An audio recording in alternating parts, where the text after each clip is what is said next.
অত্যন্ত ভাবগম্ভীর পরিবেশে অনুষ্ঠিত হল বখতিয়ারপাড়া হযরত চার পীর আউলিয়া রাহমাতুল্লাহ আলাইহি ফাজিল মাদ্রাসার প্রতিষ্ঠাতা শাহ সুফি অধ্যক্ষ আল্লামা সিরাজুল হক রাহমাতুল্লাহ আলাইহির বার্ষিক ফাতিহা ও দোয়া মাহফিল।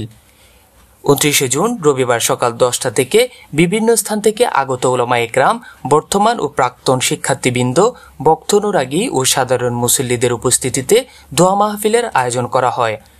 মাহফিলে হযরত মাওলানা নিজামুদ্দিন আনোয়ারের সঞ্চালনায় সভাপতি হিসেবে উপস্থিত ছিলেন অত্র মাদ্রাসার অধ্যক্ষ আল্লামা কাজী আব্দুল হান্নান এবং প্রধান অতিথি ছিলেন আল্লামা সিরাজুল হক রাহমাতুল্লাহ আলাইহির বড় শাহজাদা আলহাজ রফিকুল ইসলাম আনোয়ারি এবং বিশেষ অতিথি হিসেবে উপস্থিত ছিলেন অত্র মাদ্রাসার উপাধ্যক্ষ মাওলানা মোহাম্মদ শাহ আলম। অনুষ্ঠানে আর উপস্থিত ছিলেন মাওলানা মোহাম্মদ সুলাইমান, মোহাম্মদ ইউনুস, মোহাম্মদ আবু সৈয়দ, আরিফ উদ্দিন, মুফতি সৈয়ুদ্দিন মোহাম্মদ, ইদ্রিস আলী, মুনির উদ্দিন, হাজী আবুল বশর ও মাদ্রাসার গভর্নিং বডির সদস্যসহ আরও অনেকে। আল্লামা সিরাজুল হক রাহমাতুল্লাহ আলাইহি 1960 সালে বখতিয়ারপাড়া চার পীর আউলিয়া ফাজিল মাদ্রাসা প্রতিষ্ঠা সহ বখতিয়ারপাড়া শাহী আকবরী জামে মসজিদের আজীবন খতিব ছিলেন। তারই ওফাত বার্ষিক উপলক্ষে সকাল থেকে পবিত্র খতমে কোরআন, খতমে খাজেগান, পুষ্পস্তব অর্পণ, হামদ নাতের মাধ্যমে অনুষ্ঠানটি শুরু হয়ে অধ্যক্ষ আল্লামা সিরাজুল হক রাহমাতুল্লাহ আলাইহির জীবন ও কর্ম নিয়ে আলোচনা করা হয়। তিনি খতিব থাকা অবস্থায় লক্ষ্য করেন যে অত্র এলাকার দিন, ধর্ম, মাযহাব, মিল্লাতের তথা সুন্নিয়তের আলো প্রজ্বলিত করে এলাকাবাসীকে জানান দেওয়া প্রয়োজন। দিনরাত পরিশ্রম করে এলাকাবাসী সহ দানশীল ব্যক্তিদের সহযোগিতায় তিনি অত্র মাদ্রাসাটি প্রতিষ্ঠা করেন এবং কর্মজীবনের পাশাপাশি তিনি একটি মাদ্রাসার অধ্যাপনা করেন। তিনি শুধু একজন অধ্যক্ষই ছিলেন না, তিনি ছিলেন একজন আদর্শ আলেম, শিক্ষক ও পথ প্রদর্শক। তার ত্যাগ, শিক্ষা ও দাওয়াতি জীবনের আদর্শ আজকের প্রজন্মের জন্য এক উজ্জ্বল আদর্শ। আল্লামা সিরাজুল হক রাহমাতুল্লাহ আলাইহি ছিলেন যুগশ্রেষ্ঠ আলেম, মাদ্রাসা শিক্ষার অগ্রদূত এবং ইসলামের খাঁটি দায়ী।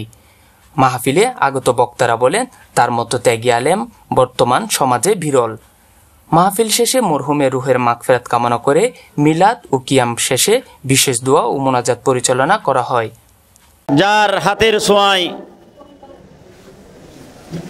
আজকের এই অবস্থায় উন্নীত হয়েছে হযরতুল আল্লামা আলহাজ কাজী মাওলানা আব্দুল হান্নান চৌধুরী মুদাজিল্লুহুল আলী, শাহী আকবরী জামে মসজিদের বর্তমান খতিব, আর আব্বা হুজুর হযরতুল আল্লামা শাহ সুফি অধ্যক্ষ মাওলানা সিরাজুল হক রহমতুল্লাহ তাআলা আলাইহি শাহী আকবরী জামে মসজিদের আজীবন খতিব ছিলেন।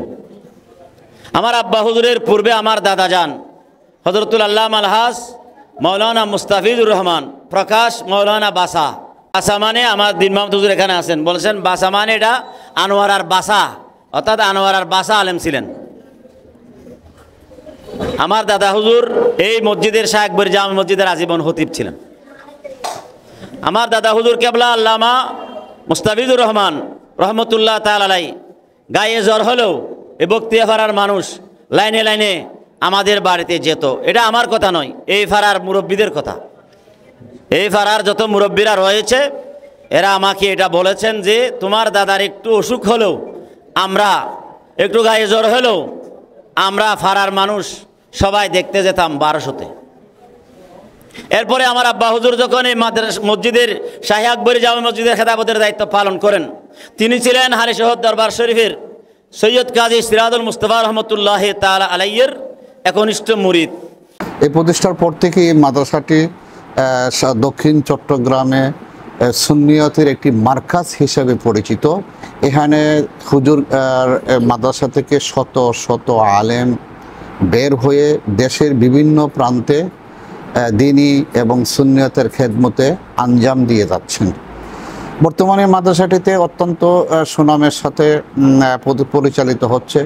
বিশেষ করে হুজুর আল্লামা সিরাজুল হক রাহমাতুল্লাহ আলাইহি পরলোক গমনের পর থেকে ওনার শাহজাদা মোহাম্মদ মাওলানা আল্লামা রফিকুল ইসলাম সাহেব আনোয়ারি সাহেব অত্যন্ত আমাদের সাথে ওনার ভাইদেরকে নিয়ে আমাদেরকে সার্বিক সহযোগিতা এবং বিভিন্নভাবে আমাদেরকে আঞ্জাম দিয়ে যাচ্ছেন।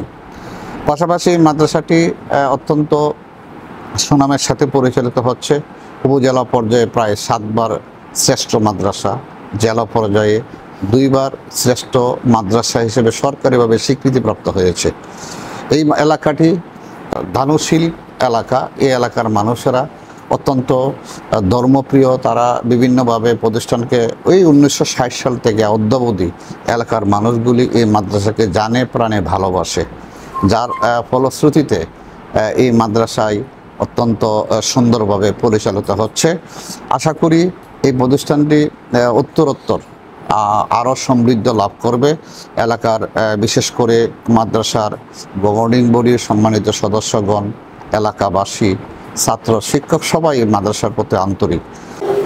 স্যার ফিরোলিয়া মাদ্রাসাতে স্যার ফিরোলিয়ার গোলামি হিসাবে কি আমি থাকতে চাই, আর কোনো নামের আমার দরকার নেই। অনেক কষ্ট করেছে একমাত্র এই এলাকা সুন্নিয়তের আকীদা প্রতিষ্ঠা করার জন্য। এমনও শুনেছি অধ্যক্ষ সিরাজুল হক মোস্তফা রহমতুল্লাহ অনেক বাতিলদের সাথে অনেক যুদ্ধ পর্যন্ত করেছে।